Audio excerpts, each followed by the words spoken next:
آج پروگرام کا آغاز انہی سوالات سے کرتے ہیں. ہمارے ساتھ موجود ہیں پاکستان تحریک انصاف کے سینئر رہنما محترم علی محمد خان صاحب. بہت شکریہ علی صاحب اپنا وقت دینے کا. یہ بتائیے گا کہ پی ٹی آئی کا کہنا تھا کہ جی مذاکرات ہوں گے تو اسٹیبلشمنٹ سے ہی ہوں گے, ایک زمانے میں یہی آپ کا موقف ہوتا تھا, یکدم حکومت سے مذاکرات کے لیے کیسے تیار ہو گئے آپ لوگ؟ بہت شکریہ. بسم اللہ الرحمن الرحیم. اللہم صلی علی محمد و آلہ و صحبہ وسلم.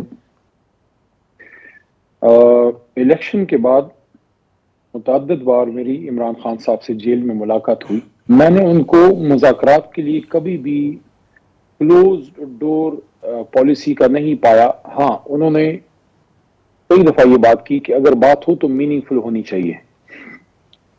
تو میننگ فل ڈائلاگ جس کے ساتھ بھی ہو وہ ایک اچھی بات ہے. اس سچویشن سے نکلنے کا واحد راستہ ہی پورے نظام کے پاس یہ ہے. اگر کسی کا عامر بھائی یہ خیال ہے کہ یہ کوئی صرف عمران خان صاحب کی ضرورت ہے یا تحریک انصاف کی, تو یہ خام خیالی ہوگی. ہاں, ہم چاہتے ہیں کہ ہمارے لیڈر باہر آئیں, لیکن یہ اس وقت عمران خان صاحب جیل میں جو ہیں آج کی تاریخ میں, آج سے سال پہلے, آج سے 2 سال پہلے عمران خان ایک بڑے لیڈر تو تھے, لیکن جتنے اب قداور آج ہیں, میں نہیں سمجھتا کہ سیاسی طور پہ کوئی اس بات سے ڈس ایگری کر سکتا ہے کہ جیل میں جانے کے بعد عمران خان صاحب کا قد جو ہے وہ 10 گنا مزید بڑا ہے.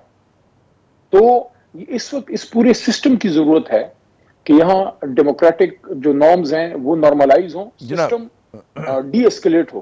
یہ آپ نے بڑی اہم بات کی کہ مذاکرات جیسے تاثر دیا جا رہا ہے, صرف پی ٹی آئی کی ضرورت نہیں ہے, ظاہر حکومت کی ضرورت بھی, بلکہ پاکستان کی ضرورت ہے. ہماری ایک پولیٹیکل اسٹیل میٹ بہت عرصے سے ہے.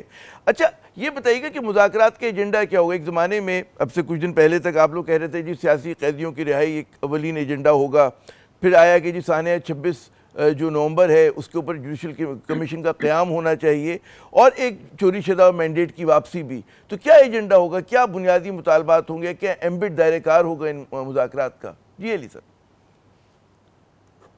دیکھیں, جو 2 بنیادی چیزیں آئی ہیں, جو عمران خان صاحب نے کوئی جو کمیٹی بنائی ہے 5 ممبران کی, جی اس میں تو نمبر 1 یہی ہے جو سیاسی اسیران ہیں ان کی رہائی ہو, جس میں خان صاحب بھی ہیں اور بھی اسیران ہیں, اور ساتھ ساتھ 26 نومبر اور 9 مئی کی جوڈیشل کمیشن ہونا چاہیے.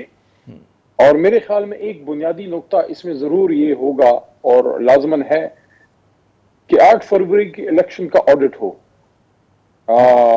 سپریم کورٹ آف پاکستان اگر اس کو ٹیک اپ کرتی ہے, جس میں میرے خیال میں جو اگر میری معلومات درست ہیں تو جو پٹیشن ہے وہ ایکسیپٹ تو کر لی گئی ہے مزید پروسیڈنگ کے لیے. دیکھتے ہیں کہ اس کا آگے کیا ہوتا ہے. اگر اس کو ایکسیپٹ کر لیا جاتا ہے کہ یس جوڈیشل آڈٹ ہونا چاہیے, جس طرح 2015 کے سٹارٹ میں جب 2014 کا دھرنا ہمارا ختم ہوا, اس کے بعد جوڈیشل کمیشن بنا اور اس نے انویسٹیگیشن کی, لیکن وہ چند حلقوں کی تھی.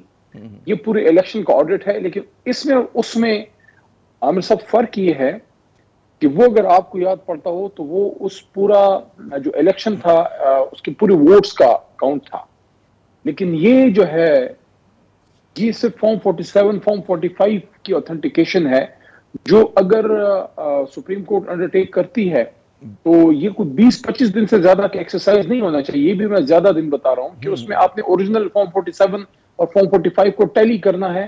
ایک سوال البتہ اس میں ضرور ہوگا کہ جو بیلٹ باکسز ہیں کیا اب وہ اس اوریجنل کنڈیشن میں ہیں جو 8 یا 9 فروری کو تھے.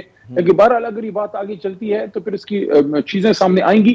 بہرحال اجمالی بات یہ ہے کہ اسیران کی رہائی ہو, یہ 2-3 بڑے واقعات پہ جوڈیشل کمیشن جو ہے وہ بنے. جناب اچھا, کیا کم سے کم توقعات لے کر آپ جائیں گے مذاکرات میں؟ کیونکہ ظاہر ہے کہ میکسیملسٹ پوزیشن سے شروع ہوتے ہیں مذاکرات اور دونوں طرف یہی کرتی ہے, پھر اس کے بعد کوئی منیمم ایجنڈا طے ہوتا ہے یا منیمم پوائنٹ جس پہ آپ کہتے ہیں فال بیک ہمارا یہ ہے. جی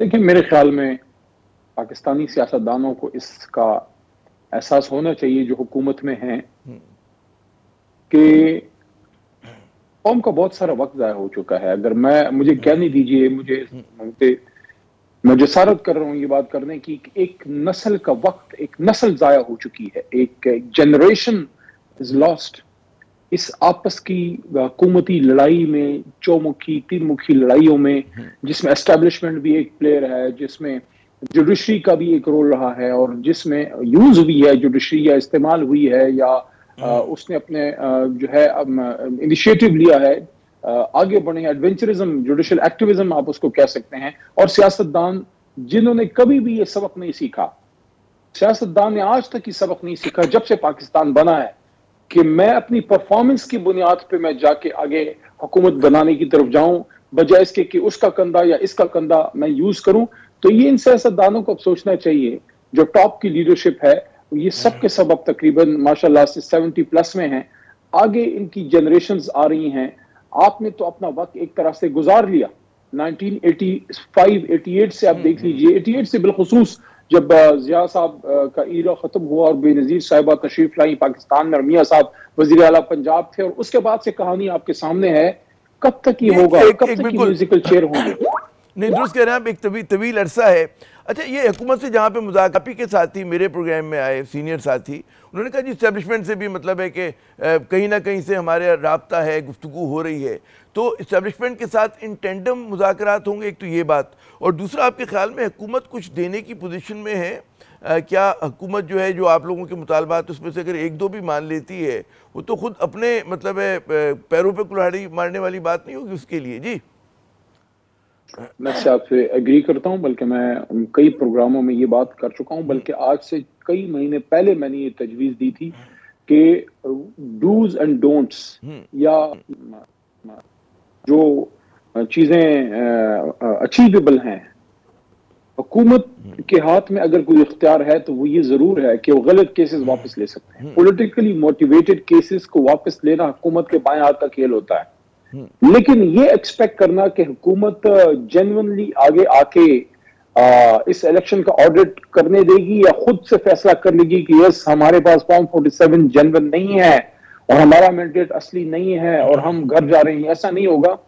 پہلا نقطہ حکومت حل کر سکتی ہے. دوسرا نقطہ سپریم کورٹ کے پاس جانا پڑے گا. دیکھیے ماضی میں ایسا بھی ہوا ہے، اور میں تھوڑا سا اوپن اس پہ بات کروں گا کہ ماضی میں اسٹیبلشمنٹ کا زیادہ کھل کے رول رہا ہے جی نیگوسیشنز میں. جس طرح ایک وقت میں ہم نے نہیں، اس وقت کے وزیر اعظم میاں نواز شریف صاحب نے جنرل رحیل صاحب کو رول دیا تھا 2014 کے دھرنے میں، اور پھر آپ کو یاد ہوگا خان صاحب بھی تشریف لے گئے تھے وہاں اور قادری صاحب بھی تشریف لے گئے تھے. لیکن وہ ایک آربیٹر کا رول جنرل رحیل صاحب ادا کر رہے تھے، پھر اس طرح سے وہ بات نہیں بنی. لیکن اگر آپ اہم نقطہ اٹھا رہے ہیں، آپ کی اسکائپ کی ذرا سی وائس ڈراپ ہوئی ہے، اگر آپ اجازت دیں میں یہاں پہ وقفہ لے لوں، وقفے کے بعد جب دوبارہ آتے ہیں ہم اسکائپ کو بھی فکس، اور اسی نقطے سے ہم جو ہے بہت ہی اہم نقطہ علی محمد خان صاحب نے اٹھایا تھا، اسی نقطے سے ہم گفتگو کا آغاز کریں گے. ہمارے ساتھ رہیے گا.